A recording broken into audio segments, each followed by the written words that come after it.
Start. Exercise 15. Sir, before the house adjourned for lunch yesterday, I had started speaking on the Essential Commodities Amendment Bill. I have got here with me the bill as introduced. In the statement of objects and reasons, the government pointed out that in certain cases it might be necessary for them not to award punishment prescribed in the law as it exists at present, but to forfeit a part of the deposit. This relates to minor offences under the Essential Commodities Act. I can quite understand this, and generally, therefore, nobody would oppose this thing. But the question that I wish to raise in this connection before the House is the manner in which this act is being implemented by the management and also by the state governments.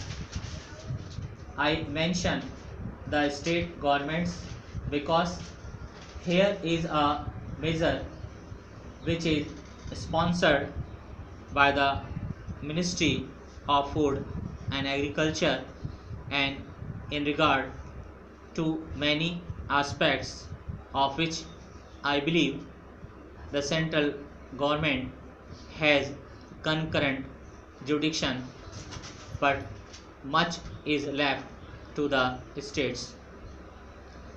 Our experience has been, especially in the state from which I come, namely West Bengal, that this act is not implemented properly by the state authorities because of various connections of certain people high up with the big business and certain people with other indulging in speculation, hoarding, and so on.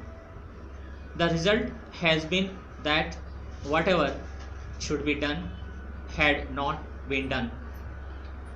The central government has got powers under this act to make rules, to give directions to the states, and to supervise the manner to which the particular measure is administered by the states.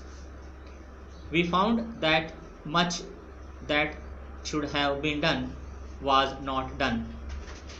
What is the use of talking about punishment of the small fry?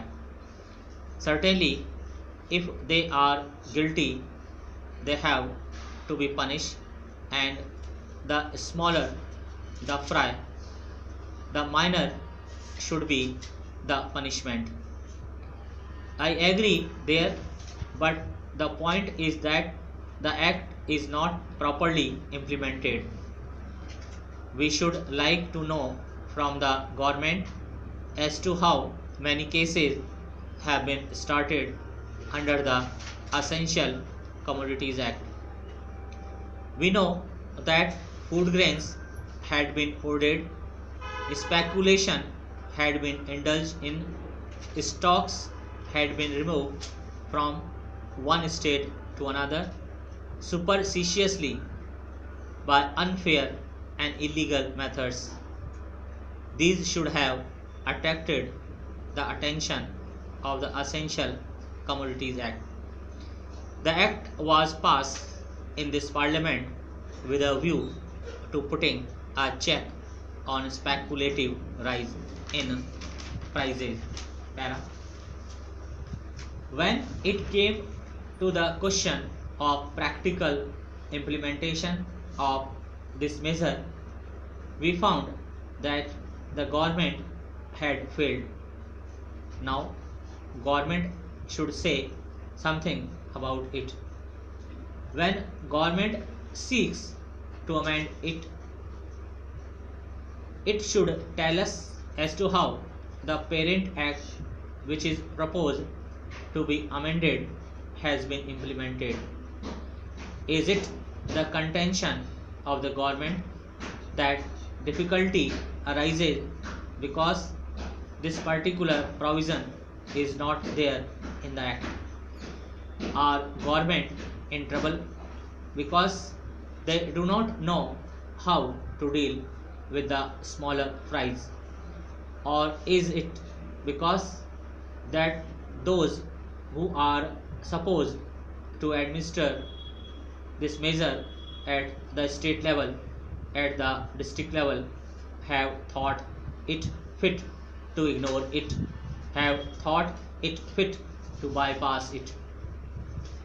If any measure of the central government was needed for controlling the price of food grains and ensuring the supply of essential commodities to the community, it is the Essential Commodities Act. I would like to the minister to say something on this. I know that he was not here at the time when we passed this measure, nor was he there when the Essential Commodities Act was bypassed by many state governments. In the past, we had drawn the attention of the minister to this problem, and that minister is now happily going to be the president of the Uttar Pradesh Congress Committee. But here I would like to ask the minister who has stepped into his shoes as to how what he is doing in order to see to the proper implementation of this act. How many prosecutions have taken place? The small people, of course, should be dealt with very mildly.